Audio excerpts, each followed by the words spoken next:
A paz do nosso Senhor e Salvador Jesus Cristo. É mais um prazer levar até você um vídeo que eu espero que certamente vai edificar a sua vida, e não só a sua vida, mas daqueles que você também, através da unção do Espírito Santo, evangelizar e vidas serão restauradas. Bom, para você que não me conhece, aqui é o Presbítero Reis, amém? Do canal Reis em Cristo, e mais uma vez eu tenho a alegria de levar até você um vídeo abençoado da parte do nosso Deus. Se você gostar, claro, dá um like aí, inscreva-se no canal Reis em Cristo, amém? Faça um comentário, dê uma opinião, solicite um tema como nós vamos fazer agora. Alguém solicitou um tema muito importante, enfim, faça a sua parte para que todos juntos venhamos a crescer na graça e no conhecimento do nosso Senhor e Salvador Jesus Cristo. Bom, querido, hoje um tema é forte, desde que eu me entendo na presença do nosso Deus vivo, eu escuto as pessoas questionarem sobre isso.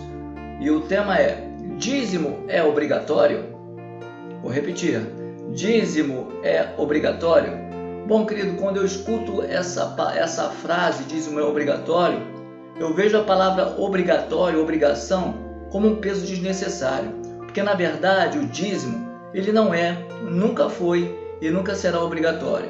Dízimo, na verdade, querido, é sinal de pessoas felizes, transformadas pelo Espírito Santo e que conseguem entender que a igreja que eles estão é uma igreja séria e precisa arcar com contas como luz, aluguel, ação social e necessidade de membros em caso de desemprego. Se você está numa igreja dessa, com certeza, seu dízimo é abençoado e essas pessoas com certeza, consequentemente, também serão abençoadas. Bom, a verdade é que desde o início do mundo, as primícias, os dízimos fazem parte da devolução a Deus como forma de agradecimento. Não porque Deus precise, mas é uma forma de agradecimento. Por quê? Porque é Ele que nos dá saúde para trabalhar. Ele é que faz nossos pulmões respirarem. Ele é que faz nossos rins funcionarem, o coração bater.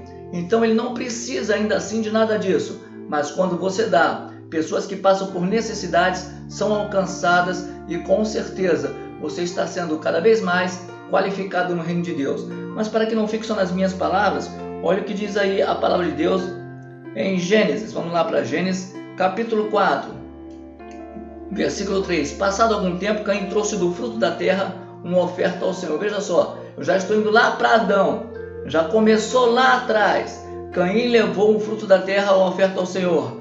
Versículo 4. Abel, por sua vez, trouxe as partes gordas das primeiras crias do seu rebanho. Olha a primícia aí. O Senhor aceitou com agrado Abel e sua oferta. Muito bem. Quando a gente vai para Gênesis capítulo 14, versículo 18. Então Melquisedeque, rei de Salém, sacerdote do Deus Altíssimo, trouxe pão e vinho. Versículo 19. E abençoou Abraão, dizendo: bendita seja Abraão, pelo Deus Altíssimo, Criador dos céus e da terra. E bendito seja o Deus Altíssimo, que entregou seus inimigos em suas mãos. E Abraão lhe deu o dízimo de tudo. Note, querido, lá no Antigo Testamento, isso já fazia parte, não de agrado do homem, mas de uma satisfação plena e voluntária daqueles que são abençoados. Agora, eu vou falar para você o lado que infelizmente acontece e o lado que também infelizmente acontece. Por quê? O dízimo hoje em dia é uma via de mão dupla, amém? Como assim, irmão? Eu vou esclarecer mais para você. Por quê? Porque agora vai ficar mais estreito o assunto. Porém, eu tenho certeza que mesmo estreito, ele vai abençoar a minha e a sua vida. Bom, primeiramente, o dízimo, qual é a parte que nós devemos tomar cuidado no dízimo? Primeiro, você confia no seu pastor? Ou o seu pastor, além de dízimo, pede trízimo? Se ele faz isso, querido, realmente ele não é digno de estar nem à frente da obra e não é digno das suas ovelhas. Isso é um engodo, isso é charlatanismo e isso não é um homem sério na presença do Senhor. Agora vamos para o outro lado. Você é um membro fiel? Quando você vai prestar contas dos seus dízimos ao seu pastor, você é fiel nos 10%? Ou você é tipo Ananias e Safira? Porque também, se você não é fiel, não adianta apenas querer questionar a liderança. Os membros fazem parte. É por isso que eu falei com você que dízimo é uma via de mão dupla. Ou seja, igreja séria não vive pedindo aos seus fiéis. E fiéis sérios sabem o que deve fazer com os seus salários assim que eles os recebem. Amém, querido? Então, isso é que é uma seriedade. O pastor sabe, o membro sabe e todos têm o seu canal de responsabilidade diante de Deus. Outra coisa, a igreja ela tem que ter um dia para prestação de conta para que todos os dízimos, todos os dizimistas fiéis saibam para onde está indo o seu dinheiro. E isso não é vergonha, isso é transparência. E como é que nós podemos ver isso? Abra lá a sua Bíblia no livro de Atos, capítulo 4, versículo 32. E é isso justamente que tem faltado, querido. Olha o que diz ali. Da multidão dos que creram, uma era a mente e um coração, um só coração. Ninguém considerava unicamente sua coisa alguma que possuísse, mas compartilhava tudo o que tinham. Com grande poder os apóstolos continuavam a testemunhar da ressurreição de Senhor Jesus e grandiosa graça estava sobre eles. Isso é muito lindo, querido. Não havia pessoa, olha aí o versículo 34 do capítulo 4. Não havia pessoas necessitadas entre eles, pois os que possuíam terras ou casas as vendiam, traziam o dinheiro da venda e o colocavam aos pés dos apóstolos, que o distribuíam segundo a necessidade de cada um. Por que não se pregam mais isso na igreja? Por que não se divide mais com o necessitado da igreja?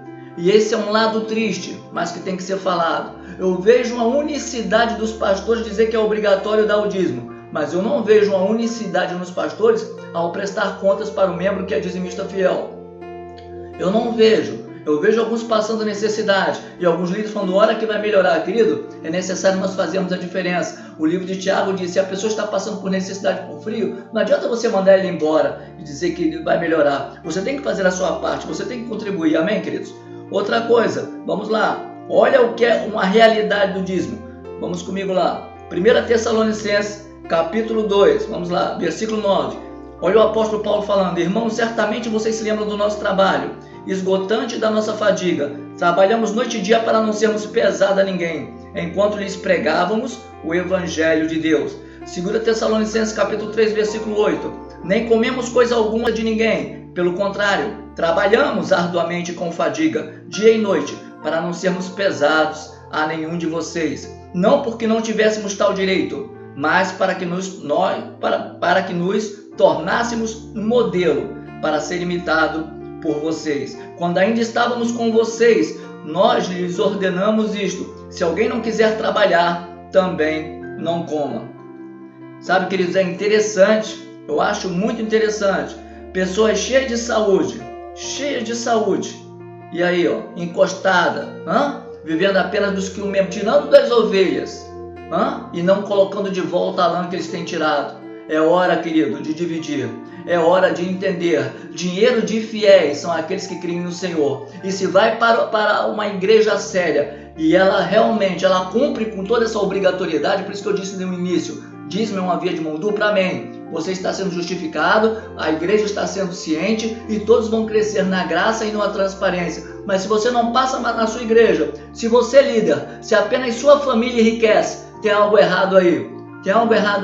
Todos têm que crescer juntos. Todos têm que prosperar juntos. Eu te dei aqui textos aonde não havia necessitado algum. Se na sua igreja tem algum necessitado e ele é fiel, você é um engodo. Você não é um homem nem uma mulher transparente. É necessário olhar para as ovelhas. É necessário curar as ovelhas machucadas, não só com palavras, mas com alimento, com mantimentos, para que elas se mantenham de pé.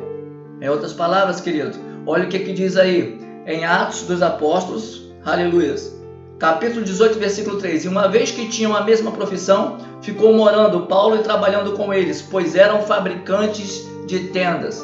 Ninguém se encobre ninguém. Falar que agora, e eu digo mais a você, igreja não é cabide de emprego. Está na hora de parar com isso. Está na hora de abrir os olhos. Dízimo é obrigatório, nunca foi obrigatório. Amém? Mas é necessário, quando é dado, uma transparência de ambos os lados. Amém? Para que haja o quê? Tranquilidade, clareza, amor de quem dá e de quem recebe, para crescimento da obra de Deus e não de pessoas em particular. O crescimento é de todos. O crescimento não pode, jamais será de apenas alguns. Quando alguns apenas crescem e quando esses alguns fazem parte apenas da nata que está no púlpito, é errado, é engodo e é mentira. todos têm que crescer, e é isso que infelizmente tem faltado. Para finalizar, João capítulo 10, versículo 27, as minhas ovelhas ouvem a minha voz, eu as conheço e elas me seguem. Isso aí fecha tudo que eu disse até agora. Reciprocidade. Eu não dou se eu não sei para onde vai. Na minha igreja, infelizmente eu não estou agora, porque eu saí do Rio de Janeiro, mas a minha igreja tinha um livro, às quintas-feiras, todos aqueles que eram dizimistas podiam fazer parte, era aberto o livro e era falado sobre entrada e saída dos valores. Isso é igreja séria, isso é a igreja que tem faltado, apenas homens e mulheres vendendo flanelas e flores, fazendo comércio, fazendo covil de salteadores na casa do Deus vivo. Abra o olho, querido, abra o olho, membro. Não minta para o seu pastor, não dê o que é real, não deixe de dar o que é verdadeiro. E assim todos juntos seguiremos numa transparência, aonde Deus que tudo vê, honrará a cada um particularmente. Graça e paz, beijo no seu coração, espero que você tenha gostado e que Deus edifique sua vida poderosamente. Glórias a Deus.